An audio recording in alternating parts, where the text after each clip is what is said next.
চরিত্র হচ্ছে এখন ইহুদি নাসারাদের চরিত্র, ঠিক কিনা জোরে বলেন?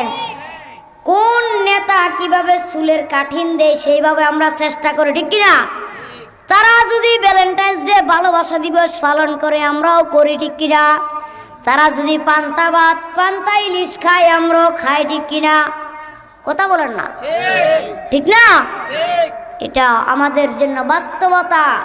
আমাদের আদর্শ মুসলমানদের আদর্শ নাই, আমাদের আদর্শ আছে কোথাকার সুদূর আমেরিকা মহাদেশে, সেখানে বিভিন্ন ফুটবলারদের চুলের কাঠিন যেটা আমাদেরও সেটা, ঠিক কিনা জোরে বলেন? যারা গানের তালে তালে নাচ দেয় ড্যান্স দেয় আমরাও নাচ দেই আর ড্যান্স দিই, ঠিক কিনা? ঠিক কিনা জোরে বলেন? এটা কিন্তু আমাদের চরিত্র নয়, আমাদের চরিত্র হতে পারে না। আমাদের চরিত্র হবে কার চরিত্র? সাহাবায়ে কেরামদের চরিত্র, ঠিক কিনা জোরে বলেন? আমাদের চেহারা দেখলে বোঝা যাবে আমরা আল্লাহওয়ালা লোক, আমাদের চেহারা দেখলে বোঝা যাবে আমরা ইমানদার লোক। এটা সাহাবীদের পরিচয় ছিল।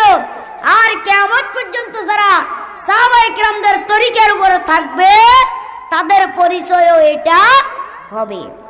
আল্লাহ রাব্বুল আলামিন আমাদের সকলকে এই সকল গুণাবলীতে গুণান্বিত হওয়ার তৌফিক দিন। সকলে বলি আমিন। জোরে বলেন না একটু আমিন, আর জোরে বলেন আমিন।